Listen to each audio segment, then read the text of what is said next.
اللہ رب العالمین جل شانہ نے اپنی لاریب کتاب کے اندر اپنے محبوب احمد مجتبیٰ جناب محمد مصطفیٰ سرور کائنات صلی اللہ علیہ وسلم کو فرمایا، حکم ارشاد فرمایا کہ اے محبوب اپنے غلاموں کو، اپنے ماننے والوں کو، اپنے کلمہ پڑھنے والوں کو فرما دو کہ اے میرے غلاموں، میں تم سے کوئی اجر نہیں مانگتا، کوئی صلہ یا بدلہ نہیں مانگتا، ہاں صرف ایک ڈیمانڈ ہے، ایک مطالبہ ہے، ایک تقاضا ہے، وہ یہ ہے کہ تم نے میرے قرابت داروں سے پیار کرتے رہنا ہے۔ اب ذرا قرآن مجید برہان رشید کے الفاظ کے اوپر غور کریں۔ رب نے فرمایا قل، اے میرے محبوب آپ اپنی زبان فیض ترجمان سے اعلان فرمائیں، لا اسألکم علیہ اجرا، اے میرے غلاموں، اے میرا کلمہ پڑھنے والوں، میری امت سے تعلق رکھنے والوں، لا اسألکم علیہ اجرا، میں اس پر تم سے کسی اجر کا مطالبہ نہیں کرتا، کسی اجر کا سوال نہیں کرتا، علیہ اس پر۔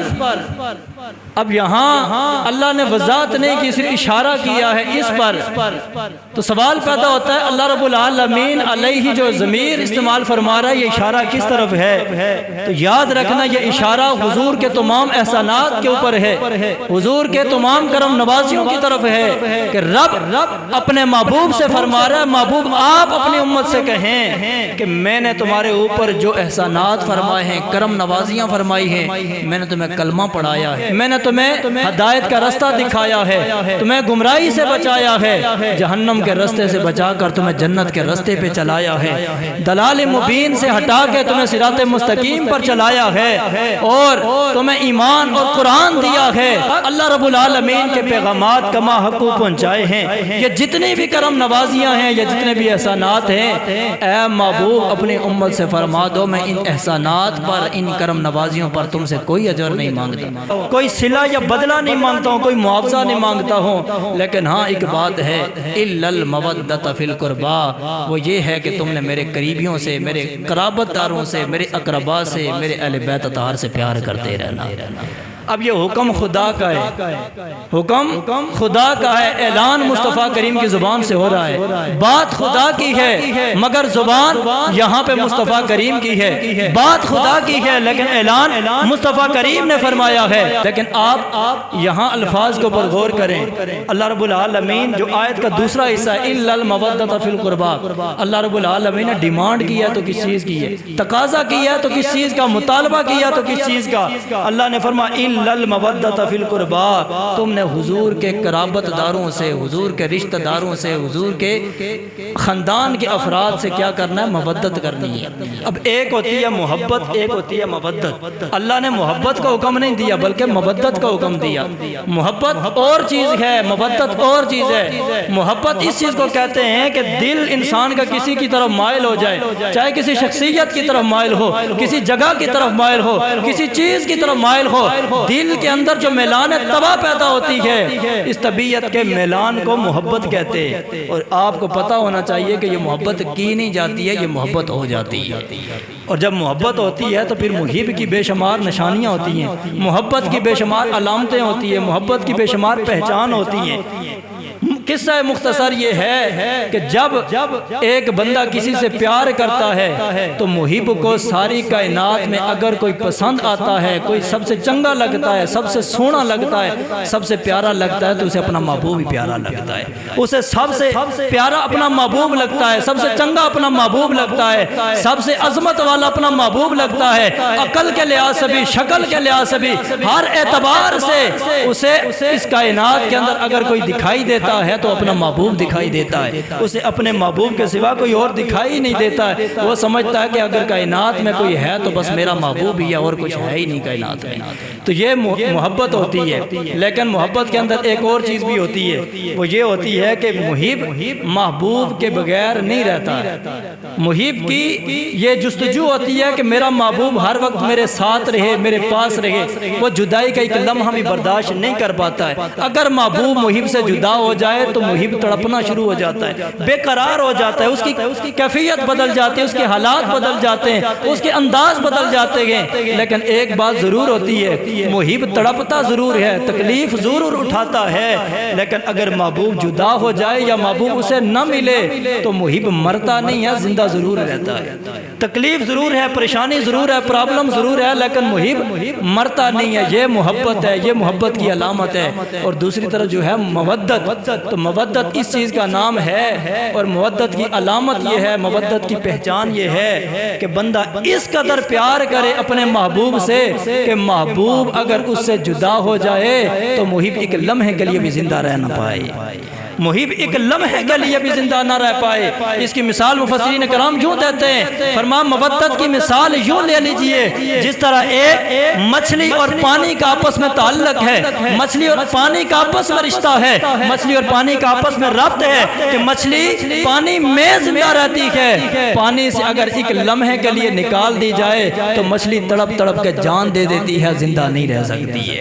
تو فرمایا یہ جو مچھلی اور پانی کا کنیکشن ہے، یہ جو ربط ہے، یہ جو رشتہ ہے، یہ محبت کا رشتہ نہیں، یہ مودت کا رشتہ ہے۔ تو اللہ نے بھی یہاں محبت اہل بیت کا حکم نہیں دیا ہے بلکہ مودت اہل بیت اطہار کا حکم دیا ہے۔ مطلب یہ ہے کہ مومن اہل بیت سے صرف محبت نہ کرے بلکہ اہل بیت سے مومن کا مودت کا رشتہ ہو، کہ مومن اگر زندہ رہے تو اہل بیت کے ساتھ، ان کے تعلق کے ساتھ زندہ رکھے۔ اگر اہل بیت سے تعلق ٹوٹ جائے تو مومن زندہ ہی نہیں رہتا ہے۔ مومن اگر زندہ رہتا ہے تو اہل بیت اطہار کے تعلق سے زندہ رہتا ہے، اگر وہ تعلق ٹوٹ جائے، وہ کنیکشن ٹوٹ جائے تو مومن زندہ رہ ہی نہیں سکتا ہے۔ تو یہاں محبت اور مودت کا فرق تو ہمیں معلوم ہو گیا کہ مودت کسے کہتے ہیں اور محبت کسے کہتے ہیں۔ اب یہاں پہ ایک سوال پیدا ہوتا ہے کہ اللہ نے فرمایا اِلَّا الْمَوَدَّةَ فِي الْقُرْبَى، حضور کے قریبیوں سے پیار کرنا ہے۔ اب سوال یہ ہے کہ وہ حضور کے قریبی کون ہیں کہ جن کی محبت کا اللہ رب العالمین آرڈر دے رہا ہے، زبان مصطفیٰ سے اعلان فرما رہا ہے۔ زور اللہ یا حضور سبحان اللہ۔ میرے آقا حضور سرکار مدینہ صلی اللہ علیہ وسلم کے غلاموں، اللہ رب العالمین نے اپنے محبوب کو حکم دیا، محبوب آپ اعلان فرمائیں۔ پھر میرے آقا حضور سرکار مدینہ نے حکم خداوندی کے مطابق اعلان فرمایا، ادھر زبان مصطفیٰ سے اعلان ہوا۔ میرے آقا حضور نے اعلان فرمایا کُلَّ اسألکم علیہ اجرا الا المودۃ فی القربى۔ اے میرے غلاموں، اے میرا کلمہ پڑھنے والوں، اے میری امت سے تعلق رکھنے والوں، میں تم سے اپنے سنات پر کوئی معاوضہ نہیں مانگتا، کوئی صلہ یا بدلہ نہیں مانگتا ہوں۔ ہاں ایک ڈیمانڈ ہے، ایک مطالبہ ہے، وہ یہ ہے کہ تم نے میرے اقربا سے پیار کرتے رہنا ہے۔ ادھر میرے آقا حضور سرکار مدینہ نے یہ اعلان فرمایا، صحابہ کرام رضوان اللہ تعالی علیہم اجمعین بارگاہ مصطفیٰ میں عرض کرتے ہیں یا رسول اللہ من قرابتک ہؤلاء الذین وجبت علینا مودتہم۔ یا رسول اللہ وہ کون سے آپ کے قریبی ہیں، وہ کون سے آپ کے قرابت دار ہیں کہ جن کی محبت کو اللہ نے ہمارے اوپر واجب فرمایا ہے۔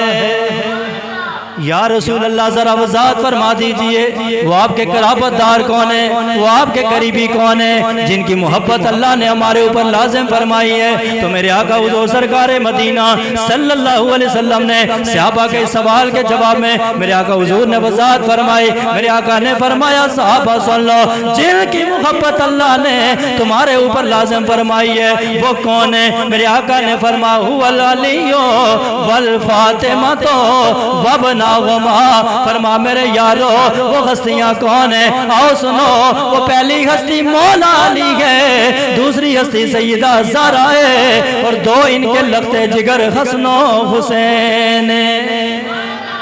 فرمایا ایک علی گئے، دوسری فاطمہ ہیں، اور دو ان کے بیٹے گئے جنہیں حسن و حسین کہتے ہیں۔ فرمایا چار ہستیاں وہ ہیں جن کا پیار، جن کی محبت اللہ نے تمہارے اوپر لازم فرمائی ہے۔ یہی وجہ ہے حضور ضیاء الامت پیر کرم شاہ الازہری رحمت اللہ تعالی علیہ فرماتے ہیں، آپ فرماتے ہیں لوگوں یاد رکھنا یہ اہل بیت اطہار کی یہ جو محبت ہے یہ کوئی معمولی نہیں ہے، یہ نارمل نہیں ہے، بلکہ حقیقت یہ ہے اہل بیت اطہار کی یہ جو محبت محبت ہے، یہ ایمان کی جان ہے، ایمان کی جان ہے۔ ایک جسم کی جان ہوتی ہے، ایک ایمان کی جان ہوتی ہے۔ جسم کے اندر جان ہو، جسم کی ویلیو ہوتی ہے، جان نکل جائے جسم بیکار ہو جاتا ہے۔ گھر والے بھی اسے زیادہ دیر تک گھر میں رکھنے کے لیے تیار نہیں ہوتے، فوراً قبر تیار کر کے قبر کے حوالے کر دیا جاتا ہے۔ یاد رکھنا لوگوں، جس طرح جسم میں جان ہو ویلیو ہوتی ہے، جان نکل جائے جسم بیکار ہو جاتا ہے، اسی طرح ایمان کی بھی جان ہوتی ہے۔ ایمان کی جان محبت مصطفیٰ ہے، ایمان کی جان محبت اہل بیت اطہار ہے۔ ایمان میں بندے کے دل میں، بندے کے سینے میں اگر حضور اور حضور کی آل کا پیار ہو، بندے کا ایمان مکمل ہوتا ہے۔ اگر سینے سے عشق مصطفیٰ اور حضور کی آل کا پیار نکل جائے، بندے کا ایمان بیکار ہو جاتا ہے۔ جس طرح جسم سے جان نکل جائے جسم بیکار ہو جاتا ہے، تو پیر کرم شاہ لذری فرماتے ہیں ایمان کی جان اہل بیت کی محبت ہے۔ اگر دل سے، سینے سے اہل بیت کی محبت نکل جائے، سمجھ لو کہ ایمان بیکار ہو گیا۔ تو اسی لیے تو شاعر بھی عقیدے کی ترجمانی کرتے ہوئے کہتا ہے کہ آل نبی کا پیار ہے ایمان کی زندگی، آل نبی کا پیار ہے ایمان کی زندگی، گر ان سے نہیں پیار تو سب کچھ فضول ہے، گر ان سے نہیں پیار تو سب کچھ۔ اہل بیت اطہار کی محبت یہ ایمان کی دلیل ہے، ایمان کامل کی دلیل ہے۔ ایمان مکمل ہی تب ہوتا ہے جب بندے کے دل میں حضور کی اہل بیت اطہار کی محبت اور عشق اور محبت آ جائے۔ سنو میرے آقا حضور سرکار مدینہ صلی اللہ علیہ وسلم کی 3 احادیث میں آپ کی سماعتوں کی نظر کرتا ہوں۔ میرے آقا حضور سرکار مدینہ نے فرمایا احب اللہ لما یغزوکم من نعمی، فرما میرے غلاموں، میرا کلمہ پڑھنے والوں، اپنے رب سے پیار کیا کرو، اپنے رب سے، اپنے خالق و مالک سے پیار کرو۔ کیوں؟ لما یغزوکم من نعمی، وہ تمہیں طرح طرح کی نعمت عطا فرماتا۔ اب دیکھیں نا، ہر انسان کے اوپر اللہ کی کتنی نعمت ہے۔ یہ جسم ہے، یہ بھی اللہ کی نعمت ہے۔ یہ جوانی ہے، یہ بھی اللہ کی نعمت ہے۔ یہ صحت ہے، اللہ کی نعمت ہے۔ جسم کے اندر رب کی ہزاروں لاکھوں نعمتیں ہیں، ایک ایک سانس جو ہم لے رہے ہیں یہ اللہ کی نعمت ہے۔ اور پھر جو اللہ رب العالمین صبح سے لے کر شام تک ہمیں ایک ایک نعمت کھلاتا ہے، پلاتا ہے، ہم صبح کا سانس لیتے ہیں، یہ کتنی بڑی اللہ کی نعمت ہے۔ تو میرے آقا فرماتے ہیں اپنے رب سے پیار کرو کیونکہ تمہیں نعمت عطا فرماتا ہے، نعمتوں کی فراوانی عطا کرتا ہے۔ اور فرما وَأَحِبُّونِي بِحُبِّ اللَّهِ، صرف رب کی ذات سے ہی پیار نہیں کرنا ہے بلکہ رب کی ذات کے ساتھ ساتھ، رب کی محبت کے ساتھ ساتھ مجھ مصطفیٰ سے بھی پیار کرنا ہے۔ اس لیے کہ جس رب سے تم پیار کرتے ہو، جو تمہارا رب ہے، تمہارا خالق و مالک ہے، وہ میرا محب ہے اور میں محبوب خدا ہوں۔ رب سے بھی پیار کرنا ہے اور رب کی محبت کی وجہ سے مجھ سے پیار کرنا ہے کیونکہ میں محبوب خدا ہوں۔ اور میرے آقا حضور سرکار مدینہ نے فرمایا وَأَحِبُّ آلَ بَيْتِي لِحُبِّي، میرے آقا فرماتے ہیں پھر اگر مجھ سے پیار کرتے ہو تو میرے محبت اور میرے پیار کی وجہ سے میرے اہل بیت سے بھی پیار کرنا ہے۔ رب سے اگر پیار ہے تو پھر حضور سے پیار کرنا پڑے گا کیونکہ حضور رب کے محبوب ہیں، اور اگر حضور سے پیار ہے تو پھر حضور کے خاندان سے پیار کرنا پڑے گا کیونکہ یہ خاندان میرے آقا کو بڑا ہی محبوب ہے۔ تو جب تک بندہ حضور سے پیار نہیں کرے گا رب کی محبت میں سچا نہیں، تو اسی طرح جب تک بندہ حضور کے خاندان سے پیار نہیں کرے گا تب تک حضور کی محبت میں سچا نہیں ہو سکتا۔ بے شک وہ نعرے لگاتا رہے میں حضور سے عاشق ہوں، حضور کا دیوانہ ہوں، حضور سے پیار کرتا ہوں، اگر خاندان مصطفیٰ سے پیار نہیں ہے، آل رسول سے پیار نہیں ہے تو حضور کی محبت میں بندہ کامل ہو ہی نہیں سکتا ہے۔ سنو دوسری روایت، میرے آقا حضور سرکار مدینہ صلی اللہ علیہ وسلم فرماتے ہیں، حضرت عباس رضی اللہ تعالیٰ عنہ سے مروی ہے، آپ فرماتے ہیں کہ ہم جب قریش کے پاس جاتے تھے نا، قریش کے پاس، اور وہ ان کی آپس میں گفتگو ہوتی تھی، وہ آپس میں باتیں کر رہے ہوتے، ماوے گفتگو ہوتے تھے، اور جب خاندان مصطفیٰ کا کوئی فرد ان کے پاس جاتا وہ اپنی گفتگو کو کلوز کر دیتے تھے، اپنی گفتگو روک دیتے تھے۔ ہمیں یہ چیز مناسب نہیں لگی ہے تو ہم نے آقا حضور کی بارگاہ میں جا کر شکایت کی، یا رسول اللہ قریش کا ہمارے ساتھ یہ رویہ ہے کہ جب وہ بات کر رہے ہوتے ہیں ہمارے خاندان کا کوئی بندہ درمیان میں چلا جائے وہ اپنی گفتگو کو روک دیتے ہیں۔ جب آقا حضور سرکار مدینہ کی بارگاہ میں صحابہ نے حضور کے خاندان والوں نے شکایت کی تو میرے آقا حضور سرکار مدینہ نے فرمایا لوگوں کو کیا ہو گیا ہے، لوگوں کو کیا ہو گیا کہ میرے خاندان کا کوئی بندہ اگر ان کے پاس چلا جائے وہ اپنی گفتگو کو سمیٹ دیتے ہیں، اپنی باتیں چھوڑ دیتے ہیں۔ فرمایا لوگوں کو کیا ہو گیا ہے؟ فرمایا اللہ کی عزت کی قسم ہے کسی بندے کے دل میں اس وقت تک ایمان داخل ہی نہیں ہو سکتا ہے جب تک میرے خاندان والوں سے رب کی رضا کے لیے اور میرے قرابت داری کی وجہ سے پیار نہ کرنے لگ جائے، میری قرابت داری کی وجہ سے اور رب کی رضا کے لیے جب تک میرے خاندان والوں سے پیار نہیں کرے گا نا اس وقت تک بندے کے دل میں ایمان داخل ہی نہیں ہو سکتا ہے۔ تو پتہ چلا ایمان مکمل ہونے کے لیے، یہ ایمان سینے میں آنے کے لیے حضور کے اہل بیت اطہار کی محبت بڑی ضروری ہے۔ اور تیسری روایت سنو، جناب عبد الرحمن ابن ابی لیلہ روایت کرتے ہیں، آپ فرماتے ہیں کہ میرے آقا حضور سرکار مدینہ نے فرمایا کوئی بندہ اس وقت تک مومن ہو ہی نہیں سکتا ہے جب تک وہ اپنی جان سے، اپنی ذات سے بڑھ کر مجھ مصطفیٰ سے پیار نہ کرنے لگ جائے۔ کوئی بندہ اس وقت تک مومن نہیں ہو سکتا جب تک اپنی جان سے بڑھ کر، اپنے آپ سے بڑھ کر مجھ مصطفیٰ سے پیار نہ کرے۔ اور میرے آقا نے فرمایا دوسرا جملہ، میرے آقا نے فرمایا کوئی بندہ اس وقت تک مکمل مومن ہو ہی نہیں سکتا ہے جب تک وہ اپنے گھر والوں سے بڑھ کر میرے گھر والوں سے پیار نہ کرنے لگ جائے۔ اور تیسرا جملہ میرے آقا حضور کا سنو، میرے آقا حضور نے فرمایا اس وقت تک کوئی بندہ مکمل مومن ہو ہی نہیں سکتا ہے جب تک وہ اپنی اولاد سے بڑھ کر میری اولاد سے پیار نہ کرنے لگ جائے۔ گویا ایک مومن بننے کے لیے، کامل مومن ہونے کے لیے اپنی ذات سے بڑھ کر حضور کا پیار ضروری ہے۔ کامل مومن ہونے کے لیے اپنے گھر والوں سے بڑھ کر حضور کے گھر والوں کا پیار ضروری ہے، اور کامل مومن بننے کے لیے اپنی اولاد سے بڑھ کر حضور کی اولاد کا پیار ضروری ہے۔ جب تک حضور اور حضور کے خاندان اور حضور کی آل کا پیار ہماری ذات، ہمارے خاندان اور ہماری اولاد سے بڑھ کر ہمارے دل میں نہیں ہوگا تب تک ہمارا ایمان مکمل ہی نہیں ہوگا۔ اس لیے اپنی ذات سے بڑھ کر، اپنے خاندان سے بڑھ کر، اپنی اولادوں سے بڑھ کر، اپنے بیوی بچوں سے بڑھ کر حضور سے بھی پیار کرنا، حضور کے خاندان سے بھی پیار کرنا، حضور کی آل سے بھی پیار کرتے رہنا۔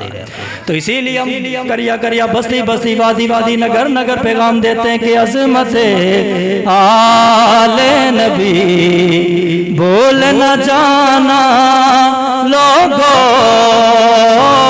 عظمت آل نبی بول نہ جانا لوگو، عظمت آل نبی بول نہ جانا لوگو، سارے شامل ہو جائیے، عظمت آل نبی۔ نہ پیار سے صدا لگ جائے، عظمت آل نبی بھول نہ جانا، بھول نہ جانا، بھول نہ جانا، بھول نہ جانا، بھول نہ جانا لوگو، عظمت آل نبی بھول نہ جانا لوگو، دیکھنا غیر کی باتوں میں نہ آنا لوگو، دیکھنا غیر کی باتوں۔ تمہیں زندگی کے اندر بڑے لوگ ملیں گے، طرح طرح کے لوگ ملیں گے، مختلف طبقات کے اندر، مختلف شعبات کے اندر ملیں گے، طرح طرح کی باتیں سننے کو ملیں گی۔ کوئی حضور کے صحابہ کے بارے میں بول رہا ہوگا، کوئی حضور کے خاندان والوں کے بارے میں بول رہا ہوگا، کوئی سادات کرام کے بارے میں بول رہا ہوگا، لیکن یاد رکھنا لوگوں، جب بھی کوئی حضور کی آل کے بارے میں بات کرے، حضور کے خاندان کے بارے میں بات کرے، ایک جملہ بھی نہیں سننا، ایک لفظ بھی نہیں سننا، اسے کہہ دینا جاؤ اپنا کام کرو، یہ کوئی معمولی ہستیاں نہیں ہیں، بلکہ یہ وہ ہستیاں ہیں جن کی رگوں میں خون مصطفیٰ گردش کر رہا ہے۔ کوئی جو مرضی کہتا پھرے، تم نے حضور کی آل کے بارے میں کوئی نزیبہ بات نہیں کرنی ہے، کوئی نزیبہ کلمہ نہیں سننا ہے، بس اسی پیغام اور اسی فکر کو اپنے دل و دماغ کی تختیوں پر بٹھا لینا ہے کہ دیکھنا غیر کی باتوں میں نہ آنا لوگوں، دیکھنا غیر کی باتوں اللہ رب العالمین ہم سب کو حضور کی اہل بیت اطہار سے کما کو محبت اور مودت کا رشتہ رکھنے کی توفیق عطا فرمائے۔ اللہ پاک ہمیں زندگی دے تو زندگی کی ایک ایک سانس میں حضور سے پیار اور حضور کے اہل بیت اطہار سے پیار کرنے کی توفیق عطا فرمائے۔ میرے آقا حضور سرکار مدینہ نے فرمایا اے میرے غلاموں، اے میرا کلمہ پڑھنے والوں، میں تمہارے اندر دو چیزیں چھوڑ کے جا رہا ہوں۔ کتنی چیزیں؟ دو چیزیں چھوڑ کے جا رہا ہوں۔ میرے آقا نے فرمایا اگر ان دونوں چیزوں کے ساتھ تم جڑے رہو گے، ان کو مضبوطی سے تھام کے رکھو گے، کبھی بھی گمراہ نہیں ہو پاؤ گے، کبھی بھی گمراہی تمہارے پاس نہیں آئے گی۔ آقا حضور نے فرمایا ان دونوں چیزوں میں سے ایک اللہ کی کتاب قرآن مجید ہے، اور دوسری چیز میرے آقا نے فرمایا میرے اہل بیت اطہار ہیں، میرا خاندان ہے، میرے قرابت دار ہیں۔ اگر قرآن کے ساتھ جڑے رہو گے اور میرے اہل بیت اطہار کے ساتھ جڑے رہو گے تو کبھی بھی تم گمراہ نہیں ہوگے، کبھی بھی گمراہ نہیں ہوگے۔ گویا یہ صراط مستقیم اور گویا حق کی دلیل ہے کہ بندہ قرآن سے بھی جڑا ہو، بندہ حضور کے اہل بیت اطہار سے بھی جڑا ہو۔ اگر اہل بیت اطہار سے یا قرآن سے تعلق ٹوٹ گیا، سمجھ لو کہ وہ بندہ ایمان سے فارغ ہو گیا۔ تو اس لیے قرآن سے بھی تعلق مضبوط کر کے رکھنا ہے، حضور کے خاندان سے بھی تعلق مضبوط کر کے رکھنا ہے، اہل بیت اطہار کا ذکر بھی کرنا ہے، ذکر سننا بھی ہے، ان سے محبت بھی کرنی ہے، ان کا ادب احترام بھی کرنا ہے، اور سب سے بڑھ کر اہل بیت اطہار کی سیرت کے مطابق، ان کی زندگیوں کے مطابق اپنی زندگی کو بسر کرنا ہے۔